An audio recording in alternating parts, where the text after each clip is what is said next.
yet the interpretation is again, alright, so when they wrote the Bible and they started interpreting the Bible, there was two schools of thought. There was the formal equivalence and the dynamic equivalence.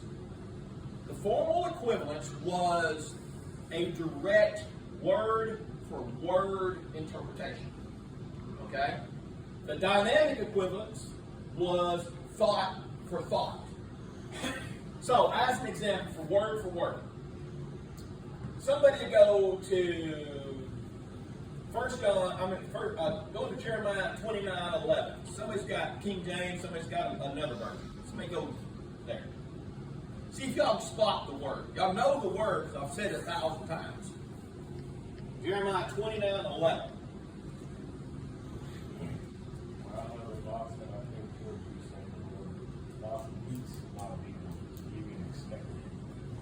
Okay. So who's got another version? The easy to read version. For I know the plans I have for you. Declares the Lord. Plans to prosper. So one word is peace. One word is prosper. Now, Axon, that don't seem like a big difference, does it? One little minor word. But Lance, what does it? What does it mean, David? The easy to read version is, I, the Lord, tell you this, I have decided what I will do for you. I have plans to help you to do well. I do not want to hurt you. I want to give you a hope for a good life in the future. So, you see how these words can get twisted around. But the problem is that what was the one is a formal equivalence, in other words, word for word. The original one was what? I would highly recommend you getting a Bible app. And in the Bible app, when you look it up, you'll find out the original word for peace was shalom. You will find shalom is a greeting. Peace, my brother.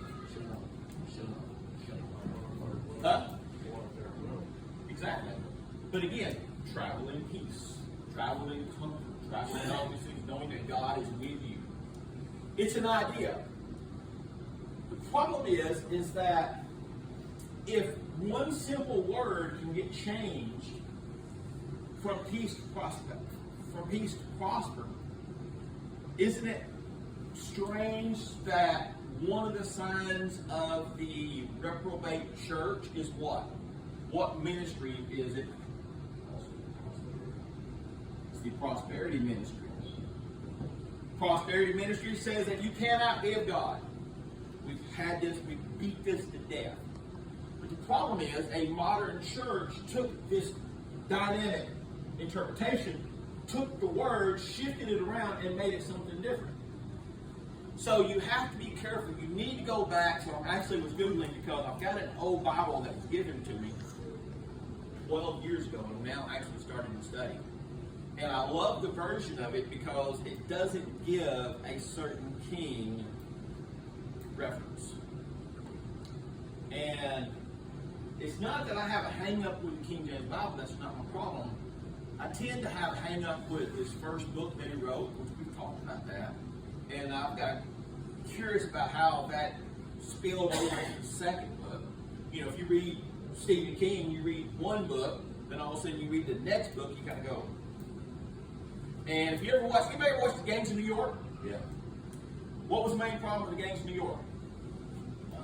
The authorship of the Bible. And they said that who wrote the Bible?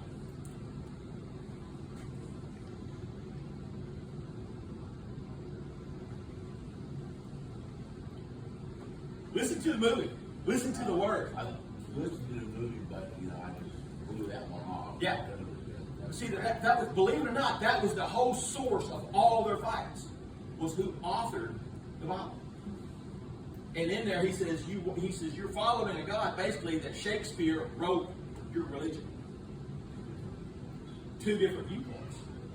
And so the thing is that when we're going back for the interpretation, I want to get as close to the interpretation as what I can.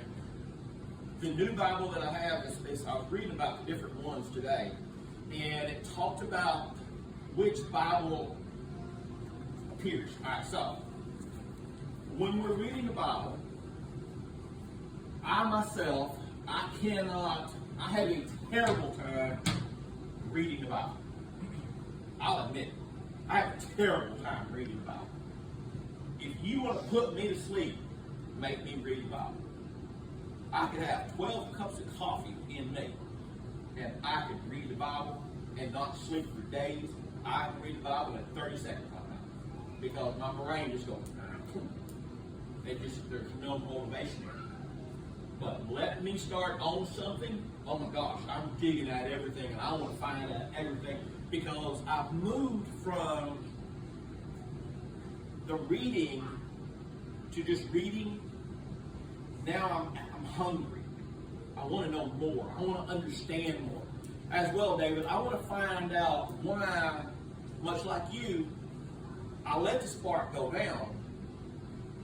I've come a different direction, and now I want to actually get closer to it. I want to get further and closer to it. And so I'm finding out these things. When I'm looking at the Bible, one of the things that we have to watch out for, actually two things. Number one, what was said, but I might change that to what was really said. So this is a perfect example of John 3, 1, 2. One of the areas that I tend to avoid studying, if I want to study the Bible, I want to go back to an Old Testament word. Why? Everything else is it's an addition to. And I find that the Greek meanings, to me, aren't near as rich as the Hebrew meanings to me. And reason being, I tend to believe that it's the source of the words. Actually, I believe like the Old Testament was written in Hebrew or, that language. But the Greeks was written in another alphabet. To me, the language that God breathed is far richer than the language that the Greeks breathed. So I want to go back to the original thing. And so when I study it, I find that if I go back to the Old Testament in looking at this thing, I can find a better answer. So we read that now. Did we read Jeremiah 29:11? All right, so did we read 3 John 1:2? All right. Somebody go back to Jeremiah 29:11, then somebody go to 3 John 1 and 2. The most important thing you could ever find out when you're reading the Bible, action, what would you say it would be? Who is talking? Why is it important? I'm going to demonstrate. It's important to understand who's talking. Ready? Somebody read John 3, 1 verse 2. So, this is an NIV version. It says, to the elder, to my dear friend Gaius, whom I love in the truth. Dear friend, I pray that you may enjoy good health, and that all may go well with you, even as your soul is getting along well. That was the same verse that says, somebody read that Jeremiah 3, 1 through 2 in another version. You'll kind of catch the Now meaning. there was a Pharisee, a man named Nicodemus, who was a member of the Jewish ruling council. He came to Are Jesus. you on 3 John 1 verse 2? Yeah, I think so. Okay. Jesus teaches Nicodemus? Or are you in John? 3 John. What is the difference? I don't know. There's John, and there's John 1, 2, 3. Oh, I didn't know Then that. there's also John 5 guitar. I got a different one. Read it. The elder to the beloved Gaius, with my love and truth. Beloved, I pray that all may go well with you, and that you may be in good health as it goes well with your soul. Who's got King James? I don't know on that one. Okay, I'm not sure. The only reason I'm going to tell you, I have, beloved, I pray that you may prosper and be in health, even as your soul prospers. there you go. That's what I'm looking for. That's the one you'll hear a lot. He says, I wish that you would prosper even as your soul prospers. The reason why I wanted that said this way, because this is the verse that spun off this whole thing. Because they used a word.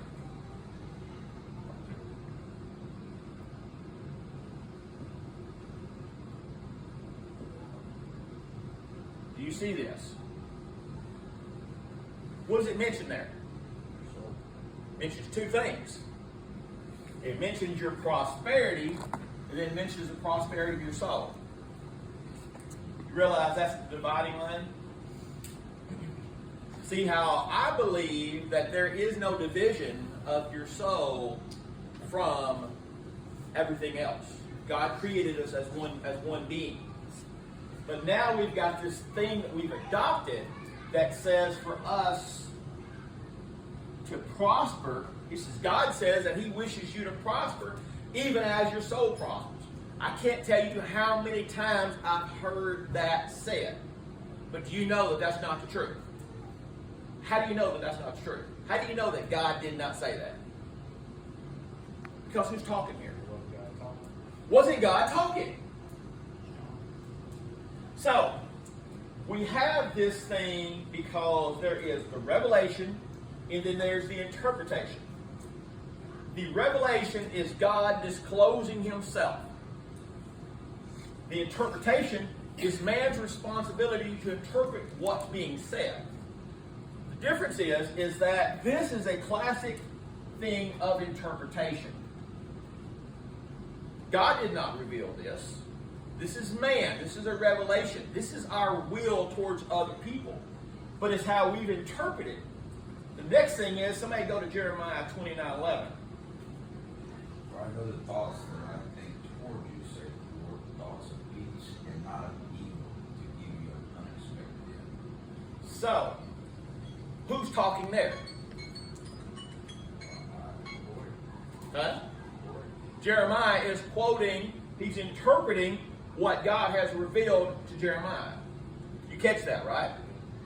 Because it does not say that God said this. Jeremiah said that God said this. Jeremiah was revealed because of his situation, because of his life, because of Lance, the things that were, he was called the weeping prophet, Jeremiah. Why did he weep? Come to find out, if you read about Jeremiah's story, you read about some of the backstories, and Jeremiah had to go through a bunch of crap. Watch this. Hey, Google. Which prophet in the Bible married a harlot?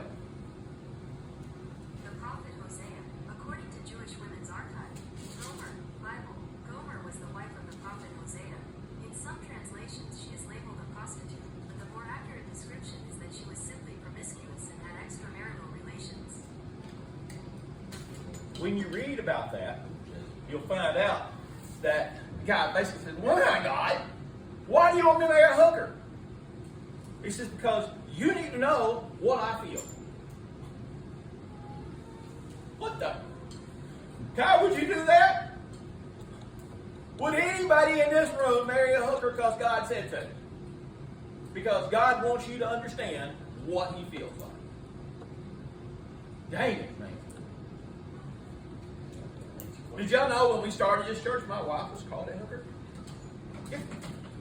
The guy said that she prostituted herself at the altar of convenience. Because I went on Facebook and I made a comment. I said, yeah, I said, sometimes I feel like I'm the blind leading the blind. And I'm like, well, you're a Christian. Do y'all know I really wasn't witnessed to until I opened this church? And I had them in the line willing to tell me that I'm wrong, that I'm backslidden. And y'all know me. Y'all know me, I passively went, oh, it's okay, it's okay. No, heck no, I didn't. I come out swinging. I got a rule I live by. Never sweat anybody you can ultimately beat up. And I got a mouth on me. And God has given me a brain. I know how to dig and I know how to tackle.